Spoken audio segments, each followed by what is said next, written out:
자, 제3절 도주와 범인 은닉죄입니다. 자, 어떤 죄가 있는지 노트부터 먼저 볼게요. 노트는 159페이지. 자, 도주죄가 있고 특수 도주죄가 있죠. 집합명령 위반죄, 도주 원조죄가 있고요.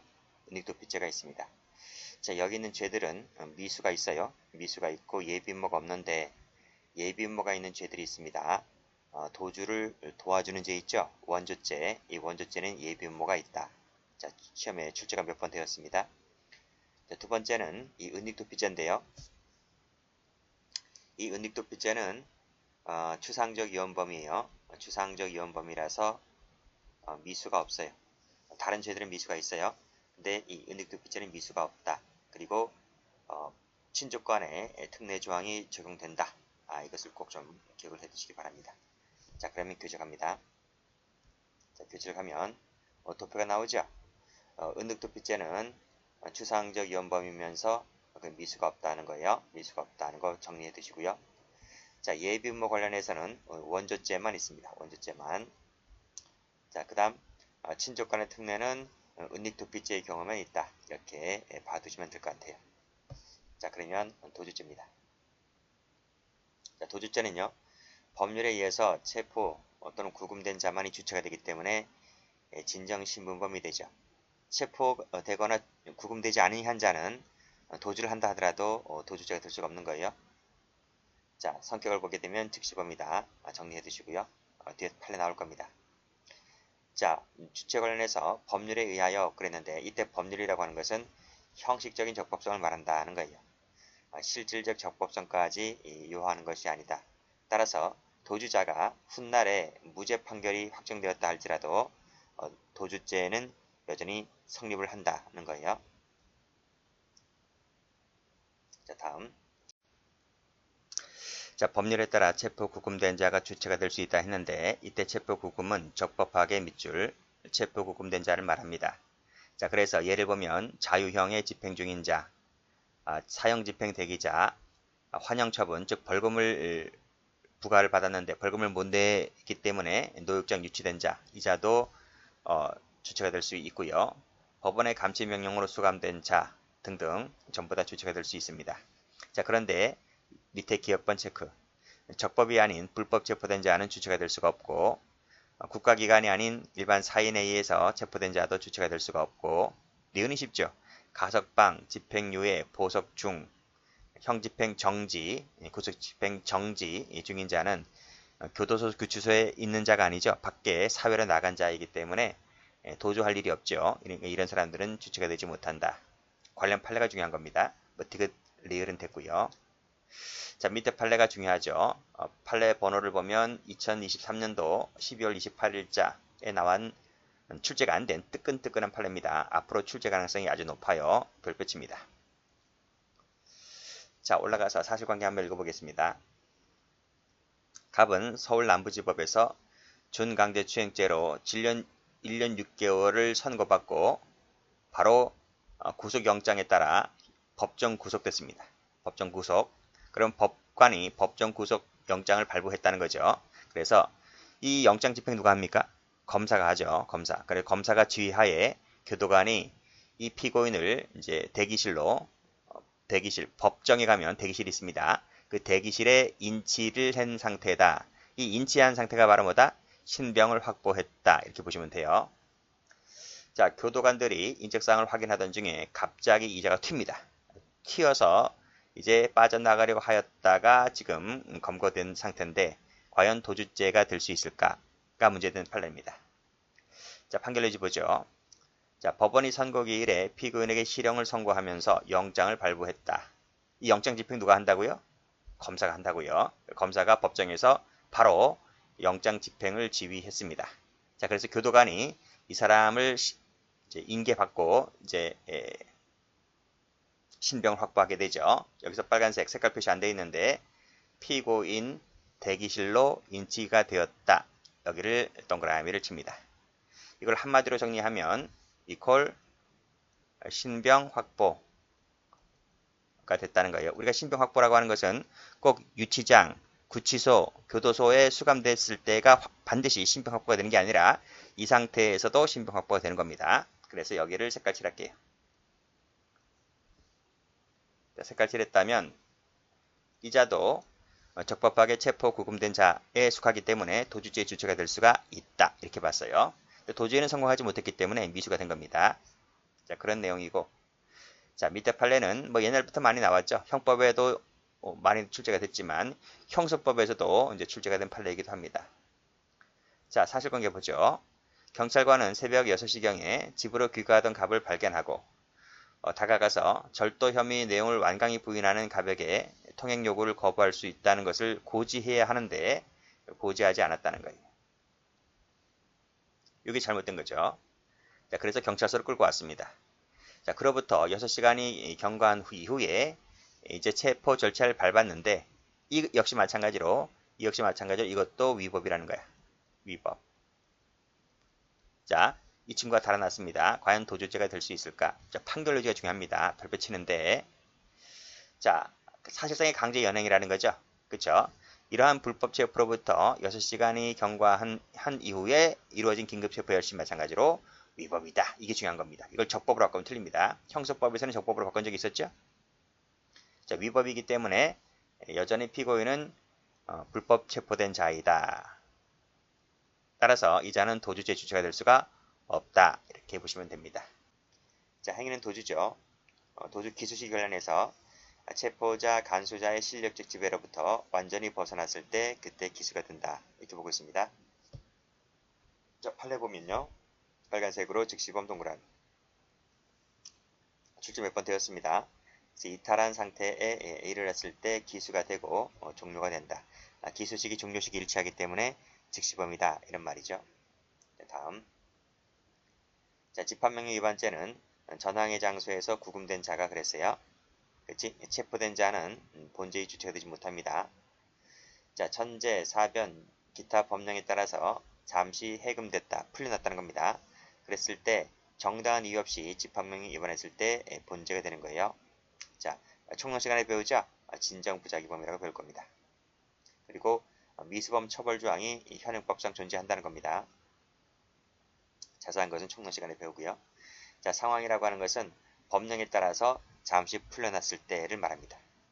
자, 그러면 밑에 판례 보시게 되면요. 파란색으로 불법 출소하였다는 것은 법령에 의해서 해금된 경우가 아니잖아요. 그래서 이때는 도주죄가 될 뿐이지 집합명령 위반죄가 된다고 하면 틀립니다. 자, 특수도주죄는 됐고요. 다음. 자, 도주 원조죄를 볼게요. 자, 도주 원조죄라고 하는 것은 제목 자체에서 보았듯이 도주를 원조하는 죄입니다. 아시겠죠? 그래서 도주가 기수가 되기 전에 도와주는 것이지 도주가 기수가 된 후에 도와주는 것은 도주 원조가 될 수가 없는 거예요. 그 얘기가 어디 나와 있습니까? 맨 밑에 팔에 나와 있지? 발레별표 한번 쳐볼게요. 자, 여기 보시게 되면 도주죄가 기수가 된 이후에 도와주는 것은 밑에 범인 도피죄가 될 뿐이다. 도피죄가 될 뿐이지 뭐는 아니다. 도주 원조죄는 되지가 않는다. 이런 말. 그쵸? 기수되기 전에 도와줘야 돼요. 기수 후에 도와주는 것은 원조죄가 되지 않는다. 자, 됐습니다. 판례 출제가 무수히 많이 되는 판례예요. 자, 성격을 보시게 되면 자, 본죄는 도주죄에 대한 교사방조 행위를 독자적으로 규정해 놓은 것이다. 각칙상의 범죄이기 때문에 총칙상의 공범 조항이 적용되지 않습니다. 그래서 총칙상의 교사방조 조항이 적용되지 않는 거예요. 자, 본죄는 도주죄와 표류적 공범관계에 있는데 자기 도주죄와는 달리 기대 가능성이 가볍다고는 할 수 없기 때문에 도주죄에 비해서 무겁게 처벌한다. 이것도 출제가 된 바가 있습니다. 됐고 나머지는 읽어보세요. 다음 페이지 갑니다. 자, 간수자 도주 원조죄는 똑같아요. 조문 구조는 똑같은데 예비음모가 있다는 걸 알아두시면 될 것 같아요. 자, 왜도 했네요. 왜? 앞 페이지 보면 도주 원조죄도 예비음모가 있어요. 단순 도주 원죄도 예비음모 있고 간수자 도주 원죄도 예비음모가 있다는 거 정리해 두시기 바랍니다. 이제 중요한 범죄 나오죠? 이 7번 은닉도피죄가 아주 중요합니다. 자, 일단 조문을 보시게 되면요. 벌금 이상의 형에 해당하는 죄를 범한 자 그랬습니다. 여기서 벌금입니다. 벌금. CF 금고 이상 하면 틀려요. 틀려요. 벌금에다가 색깔 칠하세요. 자, 그러면 우리 형법상에 있는 범죄들 있지? 각칙상에 있는 지금까지 모든 배운 범죄들은 전부 다 벌금 이상의 형이기 때문에 각칙에 있는 모든 범죄들은 본죄의 죄에 해당한다. 이렇게 봐주셔도 괜찮습니다. 자, 그 다음 2항 체크하시고 친족, 동거 가족이 본인을 위해서 죄를 범해줬을 때는 처벌하지 않는다. 즉 친족 간의 특례 조항이 적용된다는 걸 봐두셔야 됩니다. 자, 성격 보시게 되면요. 위태범이다 동그라미. 동그라미. 유언범이기 때문에 어떤 결과가 발생함을 요하지 않습니다. 자, 됐죠? 자, 주체는 범인 이외의 자다. 범인 이외의 자. 따라서 이때 범인은 타인을 말한다. 이런 말이에요. 타인을 말하기 때문에 범인 자신은 본죄의 주체가 될 수가 없다는 거예요. 그치? 범인 자신의 자기 도피가 아니라면 누구라도 전부 다 본죄의 주체가 될 수가 있어요. 그래서 그 예를 체크해 두세요. 얘도 출제가 된 적 있죠. 공동정범 중 1인이 다른 공동정범을 도피하게 했다 하더라도 본죄가 될 수가 있다는 겁니다. 그 판례가 밑에 나오지? 자, 밑에 보시면 세 번째 줄에 타 공동정범할 때 공동정범 동그라미를 도피케 했다 했잖아요. 그랬다면 본죄가 되는 것이다. 이런 말이에요. 됐죠? 출제가 여러 번 되었던 판례입니다. 다음 페이지 한번 가볼게요. 자, 다음 페이지 보시게 되면 자, 여기 타인에는 누구도 포함된다? 그래, 공범도 포함된다고. 그쵸? 공범도 포함되는데 밑에 범인 스스로 하는 자기 도피는 여기에 포함되지 않는다. 이런 말이에요. 됐죠? 자, 그 다음 일단 끊어볼게요.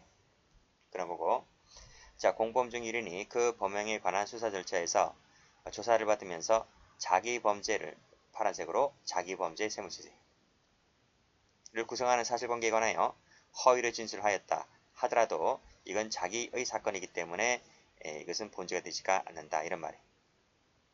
됐습니까? 여기까지가 일단 끊고 이러한 행위가 다른 범죄를 도피하게 되는 결과물이 나왔다 하더라도 어떤 자기 사건이기 때문에 본죄가 되지 않는다. 이것이 이번에 시험에 나왔단 말이에요. 됐죠?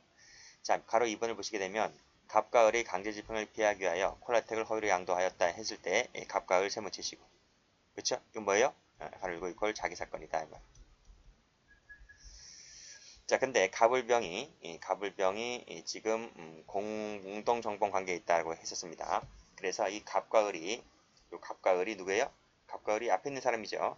갑과 을에 대한 고소사건에서 병이 콜라텍을 실제로 양수하여 운영하였다고 허위를 진술했다. 누가 허위 진술했어요? 그래, 갑과 을이 허위 진술한 거예요. 그리고 또 허위자를 제출하였다고 했을 때 이것은 자기 사건이었기 때문에 결국 그것이 갑을이 도피되는 결과가 되었다 할지라도 도피죄가 되지는 않는다. 이런 말이에요. 왜? 앞에 나와 있잖아. 1번에 같은 논리로 봤을 때 이것은 도피죄가 될 수도 없고 그렇기 때문에 교사범도 성립할 수가 없다고 봤습니다. 색깔 칠해야 할 부분은 이 부분인 거예요. 자기 범행, 여기 갑과 을이 누구다? 자기 사건이기 때문에 본죄가 되지 않는다는 판례입니다. 자, 그러면 자, 이건 될까? 자기 사건은 죄가 되지 않지만 범인이 제3자를 교사해서 자기를 은닉도피하게 하는 것이 과연 교사가 될 수 있을까라고 하는 것인데 여기서 학설과 판례가 갈리거든요.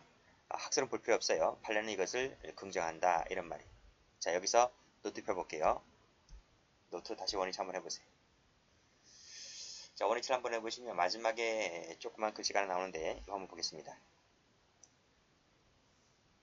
자, 지금 은닉도피죄 배우고 있죠. 은닉도피죄 배우고 있어요. 그 다음 위증죄 나올 겁니다. 위증죄 뒤에서 똑같이 나오고요. 증거인멸죄, 무고죄 이 네 가지가 모두 다 나와요. 그래서 우리 형법 판례에는 이 네 가지에 관련된 판례가 전부 다 있어요. 자, 전부 다 자기 사건의 경우에는 죄가 되지 않는다. 이런 말. 전부 다 죄가 되지 않습니다. 그런데 자기 사건은 죄가 되지 않지만 타인에게 교사방조를 해서 나 좀 은닉 도피케 해줘. 나를 위해서 위증 좀 해줘. 나를 위해서 증거인멸 좀 해줘. 나를 위해서 무고를 좀 해줘. 이렇게 교사방조를 하게 되면 교사방조죄는 가능하다는 것이 전부 다 판례입니다. 아시겠죠? 이것이 무지무지 중요하다 이런 말이에요. 자, 그러면 다시 교재를 한번 와보게 되면 자, 범인이 제3자를 교사해서 나를 위해서 은닉 도피케 좀 해줘 라고 했을 때 판례는 이것을 교사죄라고 긍정한다 이런 말이에요. 자, 밑에 판례표 쳐볼게요. 파란색으로 별표를 쳐볼게요. 자, 여기서 범인 스스로 하는 도피는 죄가 되지 아니한다라고 파란색으로 세우쳐보세요. 파란색으로. 그치? 앞에서 배웠지? 그쵸? 그래서 그 밑에 세 번째 줄에 뭐뭐한 경우도 마찬가지다. 결국 도피 처벌되지 않기 때문에 범인이 도피를 위해서 타인에게 도움을 요청한 행위 역시 마찬가지로 이것은 죄가 되지 않아요. 그러나 예외가 있어요. 그러나 그 요청이라는 것이 방어권의 남용이라고 볼 수 있을 때에는 그때는 교사가 가능해요. 가능해요. 그게 바로 뭐다? 여기 나와 있듯이 제3자를 교사하여 자기를 은닉도피하게 했을 때 교사범이 될 수가 있는데 이것이 바로 그 판례란 말이에요. 그건 오른쪽에 나와요. 오른쪽에 나와 있다. 여기 보시게 되면 처에게 정보 제공한 사건 나와 있지? 별빛 쳐보시고 여기서 빨간색으로 타인으로 하여금 할 때 타인 동그라미 자백을 하게 하여 도피죄를 범하게 하였다 했을 때 교사가 가능하다는 것이 판례입니다. 이것이 바로 뭐다? 그것이 방어권의 남용이다 이런 말이에요. 여기 타인 또 나와 있지? 타인 또 나와 있어요. 그것이 교사든 방조든 상관없어요. 교사 형태든 방조 형태든 교사죄, 방조죄가 되는 거예요.